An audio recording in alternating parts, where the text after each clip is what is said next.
श्री दास राधे राधे भक्तों, कैसे हैं आप सब। आशा यही करती हूँ कि आप सब बहुत अच्छे होंगे।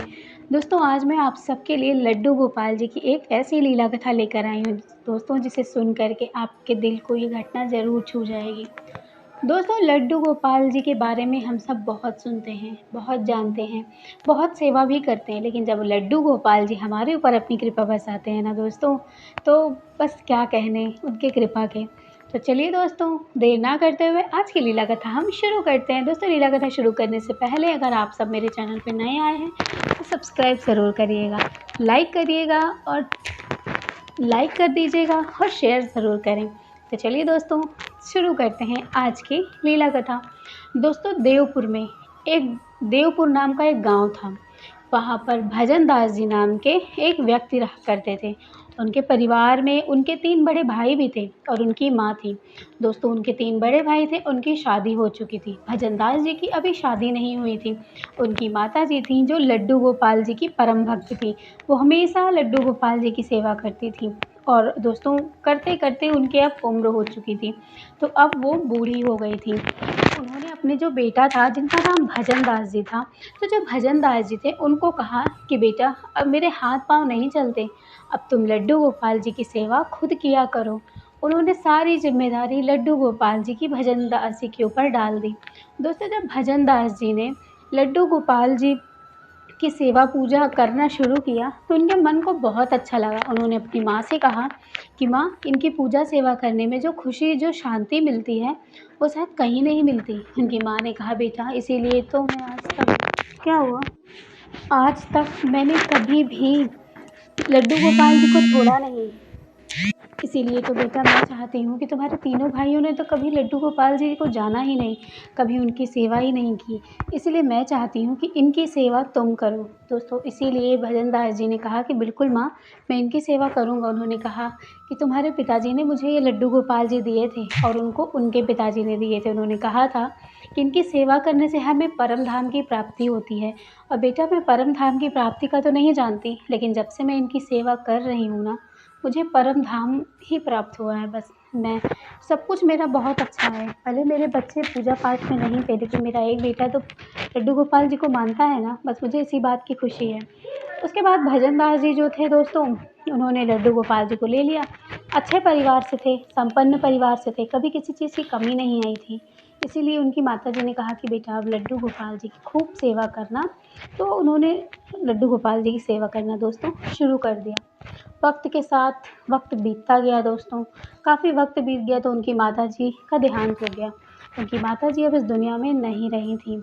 फिर दोस्तों, उनकी माताजी जब इस दुनिया में नहीं रहीं तो भजन दास जी को बहुत दुःख हुआ। पूरा परिवार कहते हैं ना कि हमारे घर का जो एक मुखिया होता है वो हमें बाँध कर रखता है। मुखिया के जाने के बाद हमारा घर बिखर जाता है। तो बिल्कुल दोस्तों, एकदम वैसा ही हुआ। घर बिल्कुल बिखर सा गया। ऐसा लगा कि पीछे से कोई साया खड़ा था जो हमसे दूर हो गया। भजन दास जी का रो रो कर बुरा हाल था। उसके बाद दोस्तों, उन्होंने लड्डू गोपाल जी को ही सहारा माना। उन्होंने कहा, माँ नहीं है कन्हैया, लेकिन आप तो हैं ना, आप हमारा मार्गदर्शन करिएगा। इसी तरह से दोस्तों, लड्डू गोपाल जी की सेवा वो करने लगे। माता जी का उन्होंने कर्मकांड सारा कुछ किया। करने के बाद फिर उन्होंने वो लड्डू गोपाल जी की सेवा करने लगे। दोस्तों, घर में धीरे धीरे वक्त बीता तो उनकी शादी नहीं हुई थी, तो उनके बड़े भाई जी ने उनकी शादी करवाई। शादी करवाने के बाद उनकी पत्नी आई। पत्नी भी लड्डू गोपाल जी की सेवा में खूब रम गई थी। जैसे भजन दास जी कहीं बाहर खेतों में काम करते तो वो आ जाती, वो सेवा करती। जब वो आ जाती तो इसी तरह से मिल बाँट कर दोनों लोग सेवा करते थे। तो ये चीज़ भजन दास जी जब सेवा करते, उनकी जो भाभियाँ थीं उनको ये चीज़ पसंद नहीं आती थी दोस्तों। भाभी ने हमेशा यही कहा कि कुछ काम-काज करते नहीं हो, बस खेतों में जा कर के खाना पहुँचा देते हो, थोड़ा बहुत काम कर देते हो, बस इसी तरह से तुम्हारी पत्नी हो गई है। तुम्हें भी काम करने की ज़रूरत है, अगर तुम काम नहीं करोगे तो तुम्हारा खर्च कहाँ से चलेगा। ये बात सुन कर के उन्होंने कहा कि भाभी, हमेशा तो पिताजी ने घर चलाया है ना, पिताजी के पैसों से ही घर चला है, खेतों से घर चला है, माताजी चलाती थी अभी तक, माँ चलाती थी। भैया ने तो कभी नहीं कहा, लेकिन आप कह रही। तो उन्होंने कहा, तुम्हारे भैया ने ही मुझसे ये बात कही है। ये बात सुन कर के भजन दास जी कहते हैं कि भैया ने कहा, भैया तो मेरे पिता समान है। मैं तो बहुत छोटा था जब पिताजी नहीं थे, उन्होंने ही पूरा घर सँभाला, उन्होंने भी मुझे सँभाला, लेकिन आज उन्होंने ऐसा कैसे कह दिया। तभी उनके भैया ने आकर कहा, हाँ, मैंने ही कहा है, मैं ये चाहता हूँ कि तुम भी अब कुछ काम-काज करो, ठीक है? इसी तरह से दोस्तों फिर वो भी काम हमेशा करने के लिए लग गए, तो अब लड्डू गोपाल जी की सेवा वो नहीं कर पाते थे हमेशा, तो वो कभी-कभी खेतों में लड्डू गोपाल जी को ले जाया करते थे। दोपहर का जब भोग होता था खाने का, तो उनकी पत्नी लड्डू गोपाल जी को लेकर खेतों में जाया करती थी और खेतों में जा कर के लड्डू गोपाल जी को भी भोग लगाते थे वो और दोनों पति-पत्नी वहीं पर खाया करते थे। इतना खुश परिवार, इतनी चीज़ें देख कर के उनके भाभी-भाई को लगता था कि ये इतना खुश कैसे रह लेते हैं। हमारे पास तो सब कुछ है, हमारे पास तो पैसे हैं, गहने हैं, ज़ेवर हैं, हमारे पास सब कुछ है, लेकिन फिर भी हमारे मन में शांति नहीं है। लेकिन आखिर ऐसा क्या है जो ये खुश रहते हैं? उनके भैया कहते हैं कि मुझे नहीं पता, तुम इन सब चीज़ों पे ध्यान मत दो, तुमने मुझसे जो कहा था करने के लिए मैंने कह दिया, लेकिन अब मैं उसे कुछ भी नहीं कहूँगा। ये बात सुन कर के उनकी जो पत्नी थी, उनकी भाभी थी, उन्होंने कहा ठीक है, तुम्हारा भाई है, कुछ मत कहो। इसके बाद दोस्तों फिर वक़्त बीतता गया, काफ़ी वक़्त बीत गया। उनके घर में अब अलगाव की स्थिति आ गई थी। उन्होंने कहा कि हम एक-दूसरे के साथ नहीं रह सकते, हमें अलगाव चाहिए। तो जो और भी उनके दोनों भाई थे दोस्तों, उन दोनों में एक-दूसरे से नहीं बनती थी। तो इसीलिए फिर अलगाव की स्थिति आई, सारे लोग अलग हो गए। इसी बीच दोस्तों काफ़ी वक़्त 8 से 9 साल बीत चुके थे, तो जो भजन दास जी थे, उनको कोई बच्चा नहीं हुआ था।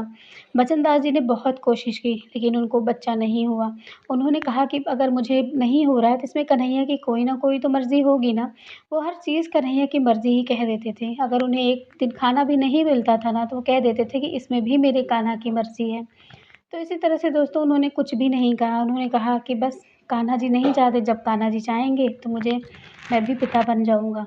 फिर उन्होंने ज़्यादा कुछ भी नहीं कहा। बस अपने लड्डू गोपाल जी की सेवा में लगे रहते हैं। उनकी पत्नी ने भी यही कहा कि हम इतना सेवा करते हैं, लेकिन कान्हा जी ने हमें पुत्र का सुख नहीं दिया। उन्होंने कहा कि देंगे, जिस दिन उनका वक़्त आ जाएगा ना, जिस दिन उनको लगेगा कि अब हमें पुत्र चाहिए, तो उसी दिन वो दे देंगे। दोस्तों घर में जब अलगाव की स्थिति हुई, तो उन्होंने कहा कि बेटा तो है नहीं, कोई भी बच्चा नहीं है तुम्हें, तो तुम घर लेकर क्या करोगे? उन्होंने इतने अच्छे से, इतने अच्छे तरीके से उनको समझाया कि तुम्हारा कोई है नहीं लेने वाला, हमारे तो 3-3 बच्चे हैं, तो उनको कौन लेगा? ऐसा करो बेटा कि तुम वही वाला घर ले लो जो बिल्कुल छोटा-सा है, जो गाँव के बीचों-बीच दोस्तों झोपड़ी-सी बनी हुई थी, वही भजन दास जी को दे दिया गया। खेत उनको दिया गया, उन्होंने बोला कि खेत ले लो, ज़्यादा क्या करोगे? तुम्हारा एक छोटा-सा खेत ले लो और वैसे भी खाने के लिए तो हम पूरा खेत अगर तुम ले लोगे, तो तुम अकेले इतना कर भी नहीं पाओगे। ऐसा करते हैं कि खेत भी हम ले लेते हैं, हम तुम्हें खाने के लिए दे देंगे और रही छोटी-सी एक ज़मीन है, जो नदी के किनारे बसी हुई है। हाँ, वैसे तो उसमें कुछ होता नहीं है, पर कोई बात नहीं, वो बंजर पड़ी हुई है, तो तुम्हें उसमें कुछ करने की भी ज़रूरत नहीं है। तुमको हम राशन हर महीने भिजवा दिया करेंगे, तो तुम बिल्कुल इस बात के लिए परेशान मत हो। ये सुन कर के भजन दास खुश हो जाते हैं कि चलो हमारे भैया-भाभी भले अलग हो गए, लेकिन उनको हमारे खाने की टेंशन तो है, कि वो हमें खाने के लिए हमारे बारे में सोचते हैं। तो इसी तरह से दोस्तों समय बीत जाता है। वो भजन दास जी अपने अलग हो जाते हैं, वो अपना घर छोड़ के दूसरी जगह चले जाते हैं। उनकी पत्नी भी कुछ नहीं कहती, वो भी चली जाती हैं। वहीं वो कुटिया में छोटा-सा स्थान लड्डू गोपाल जी को दे देती हैं, तो सेवा पूजा में वो लोग लग जाते हैं और खूब अच्छे से खूब मन लगा के सेवा करते हैं दोस्तों। 1 महीने बीत जाते हैं, उनके यहाँ का राशन ख़त्म हो चुका था, तो उन्होंने जब वो वहाँ से गए, उन्होंने कहा कि मुझे अब राशन चाहिए। तो उनकी जो भाभी ने कहा कि राशन तो नहीं है, राशन तो ख़त्म हो गया। तो उन्होंने कहा भाभी आपने कहा था ना कि आप मुझे भिजवाएँगे, आज 2 दिन ज़्यादा हो गए हैं, हमारे पास कुछ है नहीं खाने के लिए, तो आप मुझे भिजवा दीजिए या मुझे कुछ भी दे दीजिए। तो उन्होंने कहा कि अब हम तुम्हें हर महीने राशन तो नहीं दे सकते ना, हमारे भी बच्चे हैं, हम कितना तुम्हें देंगे? तुम ऐसा करो, थोड़ी-सी बोरी में कुछ अनाज रखा हुआ है, तुम उसे लेकर के जाओ और लेकर के इसी से तुम अपना कुछ दिन काम चलाओ। ये सुन कर के भजन दास जी वहाँ से चले जाते हैं। आने के बाद वो अपनी पत्नी से कहते हैं कि भाभी ने आज हमें बहुत थोड़ा-सा ही राशन दिया। उन्होंने कहा कि इसे लेकर जाओ और उन्होंने आगे से ये भी कहा है कि अब वो आगे से हमें राशन नहीं देंगी। तुम ही बताओ कि अब हम क्या करें? उनकी पत्नी कहती हैं कि कोई बात नहीं, आप कोई काम ढूँढ लीजिए अगर आपको कोई काम दे दे तो। गाँव में कोई काम देने के लिए भजन दास को तैयार नहीं था, क्योंकि उनकी पहले से ही वो एक संपन्न परिवार से थे। उन्होंने कहा कि तुम्हारे भाई हैं, तो वो तुम्हें क्या खाने के लिए नहीं देते जो तुम यहाँ काम ढूँढने के लिए आए हो? भजन दास ने कहा ऐसी कोई बात नहीं है। फिर वो आके अपनी पत्नी से कहते हैं कि अगर मैं किसी के यहाँ काम करने के लिए गया, तो भाइयों की हमारी बहुत बदनामी होगी, इसीलिए मैं कहीं भी काम करने के लिए नहीं जाऊँगा। वो कहती हैं कि ठीक है, तुम्हारे पास खेत की एक ज़मीन है ना, जो बंजर पड़ी हुई है, तो तुम ऐसा करो कि तुम उसी खेत में जाओ, उसी खेत में काम करो। जिस दिन फसल उगेगी उस दिन हम भी हमारे पास भी खाने के लिए हो जाएगा। उन्होंने कहा ठीक है। उसके बाद वो वहीं पर हर रोज़ भजनदास जी खेतों में जाने लगे। हर रोज़ जाते, हर रोज़ वो हल चलाते। हल चलाने के बाद जो जितना उनसे बन पड़ता वो करते, क्योंकि ज़मीन तो बंजर थी। अब बंजर ज़मीन में तो कभी एक घास का तिनका भी नहीं उगता, तो कैसे उग सकता था कुछ भी। बहुत परेशान थे वो। शाम को घर आते थक-हार कर। उसके बाद वो अपनी पत्नी से कहते कि आज मैंने काम तो बहुत किया लेकिन आज भी कुछ हुआ नहीं और मैं इसीलिए बहुत परेशान हूँ। उनकी पत्नी कहती है कोई बात नहीं, कोई ना कोई हल ज़रूर निकल आएगा, आप बिल्कुल परेशान ना हों। इसी तरह से काफ़ी दिन बीत जाते हैं, कुछ भी नहीं होता। अब उनके यहाँ खाने खाने के लाले पड़ चुके थे। उनके पास खाने के लिए कुछ भी नहीं था, कुछ भी नहीं था उनके पास खाने के लिए। उनकी पत्नी की हालत बहुत ज़्यादा ख़राब हो गई थी। तो उनका वहाँ पे एक दोस्त रहता था मुरली, जो कि भजन दास जी का अच्छा दोस्त था। तो मुरली के पास जाता, उसने कहा कि भाई मुझे कुछ खाने के लिए दे दे। तो उन्होंने कहा कि ठीक है, क्यों तुम्हारे भाई लोग तुम्हें देते नहीं हैं क्या? उसने कहा भाई लोग नहीं देते तभी तो मैं तुम्हारे पास आया हूँ ना। तुम ऐसा करो, तुम मुझे थोड़ा-सा आटा दे दो ताकि मैं अपने घर में रोटियाँ बना के अपनी पत्नी को खिला सकूँ। भूख की वजह से ना उसकी हालत बहुत ख़राब हो गई। मुरली ने उनको काफ़ी सारा राशन दिया। उन्होंने कहा लो ले जाओ और खाओ और खिलाओ। उसके बाद वो लाते हैं, राशन आता है घर में, खाना बनाते हैं, पहले भगवान को भोग लगाते हैं, उसके बाद वो खुद खाते हैं। इसी तरह से खाने के बाद दोस्तों, लड्डू गोपाल जी को भोग लगाने के बाद इसी तरह से उनकी ज़िंदगी फिर से थोड़ी बहुत ठीक-ठाक चलने लगी थी। वो खेतों में हर रोज़ जाते थे, काम करते थे। लेकिन एक दिन वो थक-हार के आ गए, उनको हाथ में लग गई चोट दोस्तों। चोट बहुत ज़्यादा लग जाती है, उनका जो हल होता है, हाथ में उनके घिस जाता है और उनके हाथ की जो उँगली थी वो टूट जाती है। उन्होंने किसी तरह से वो घर आते हैं, घर आके अपनी पत्नी को बताते हैं कि मेरे हाथ में चोट लग गई है और मैं अब हल नहीं चला सकता। उनकी पत्नी कहती है कोई बात नहीं, अब मैं हल चलाऊँगी। तो दोस्तों उनकी पत्नी लड्डू गोपाल जी को लेकर जाती हैं, लड्डू गोपाल जी को वहीं बैठा देती हैं। उसके बाद वो खुद हल खेतों में हल चलाने लगती हैं। हल उनसे चलता नहीं है। बहुत कोशिश करती नहीं चलता, जितना उनसे हो पाता था वो करती थी, थक-हार कर फिर घर आती थी, पति की सेवा करती थी, भगवान जी की सेवा करती थी क्योंकि अब उनका हाथ नहीं ठीक था। इसी तरह से वो लगी रहती थी कामों में। ये देख कर के भजन दास जी को बहुत बुरा लगता था कि वो यही कहते थे कि क्या मेरी यही किस्मत है कान्हा? क्यों क्यों मेरा हाथ तुमने इस तरह कर दिया? हाँ, मेरा हाथ तुम जल्दी से ठीक करो लाला। वो इतना कहते उसके बाद वो खूब रोते थे। रोते हुए उनकी पत्नी भी रोने लगती थी। वो कहते थे कि नहीं, हम क्यों रो रहे हैं? हमारे साथ तो हमारे कन्हैया है ना, जिनके पास कोई नहीं होता उनके पास मेरे पास तो वो हैं, तो फिर हम क्यों रोएँ? उसके बाद दोस्तों फिर इसी तरह से उनके घर में थोड़ी-सी उनकी तबीयत ख़राब हो जाती है क्योंकि टेंशन और कहते हैं ना गरीबी और भूख सबको तोड़ देती हैं। तो बस इसी तरह से भूख और गरीबी उन लोगों को तोड़ दी थी बिल्कुल अंदर से। शरीर उनका बिल्कुल भी कमज़ोर हो चुका था। अब उनके अंदर इतनी भी ताकत नहीं बची थी दोस्तों कि वो हल चला सकें जाकर। तो वो अब हल चलाने के लिए उनके पास कोई नहीं था। दोस्तों फिर एक दिन सुबह होती है, जब सुबह होती है तो उनकी पत्नी उठती हैं और वो कहती हैं कि अरे! लड्डू गोपाल जी कहाँ चले गए? उनके जो भजन दास जी होते हैं वो कहते हैं देखो यहीं तो थे, यहीं तो हमने उनको सुलाया था। उन्होंने कहा नहीं, यहाँ तो लड्डू गोपाल जी हैं ही नहीं। पूरा घर ढूँढती हैं दोस्तों, लड्डू गोपाल जी उनको कहीं भी नहीं नज़र आते। पूरा घर ढूँढने के बाद भी उनको लड्डू गोपाल जी नहीं दिखते। वो बहुत ढूँढते नहीं मिलता। फिर वो कहते हैं कि पता नहीं कहाँ हमारे लड्डू गोपाल जी चले गए। उसके बाद दोस्तों वो कहती हैं कि चलो अच्छा हम खेतों की तरफ चलते हैं, कहीं होंगे लड्डू गोपाल जी, अभी नहीं मिल रहे हैं, वो बाद में मिल जाएँगे। वैसे भी वो ऐसे जब माँ रहती थी तब भी वो बहुत सारी अठखेलियाँ किया करते थे, फिर वो बाद में मिल जाते थे, हो सकता है वो फिर मिल जाएँ। इतना कह के वो दोनों पति-पत्नी दोस्तों चले जाते हैं खेतों की तरफ। खेतों में जाते हैं, ये देखने के लिए जाते हैं कि हमारा खेत कैसे जुतेगा, कैसे उसमें बीज लगेंगे और कैसे सब कुछ होगा। दोस्तों वो जाते हैं और देखते हैं कि खेतों में ही लड्डू गोपाल जी बैठे हुए हैं। ये उनके लिए बिल्कुल आश्चर्य करने वाली बात थी दोस्तों। वो लड्डू गोपाल जी को देख के हैरान हो जाते हैं, वो एक-दूसरे का मुँह देखने लगते हैं। वो कहते हैं कि लड्डू गोपाल जी यहाँ क्या कर रहे हैं? वो कहते हैं कि लड्डू गोपाल जी हो सकता है उनको यहीं पर मैंने ही रखा हो या हो सकता है तुम ले आई हो। तो कहती हैं हम लोग तो घर में ही थे 2 दिन से, हम तो कभी आए ही नहीं थे यहाँ पर। तो 3 दिन से, तो यहाँ पे लड्डू गोपाल जी को कौन लाया होगा? अब ये सोचने वाली बात थी दोस्तों। उसके बाद जो बगल के खेत में मुरली थे वो आए, उन्होंने कहा क्या हुआ? उन्होंने कहा कुछ नहीं, बस ऐसे ही लड्डू गोपाल जी को घुमाने आए। उन्होंने किसी से कुछ भी नहीं कहा। उसके बाद वो घर जाते हैं। घर जाने के बाद दोस्तों लड्डू गोपाल जी से कहते हैं, कन्हैया तुम वहाँ कैसे गए? मुझे बताओ, क्या तुम्हें कोई लेकर गया?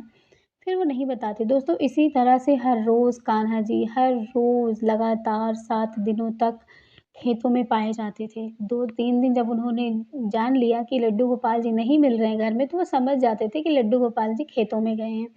और दोस्तों ये उनके साथ होता था, ये घटना घटित होती थी।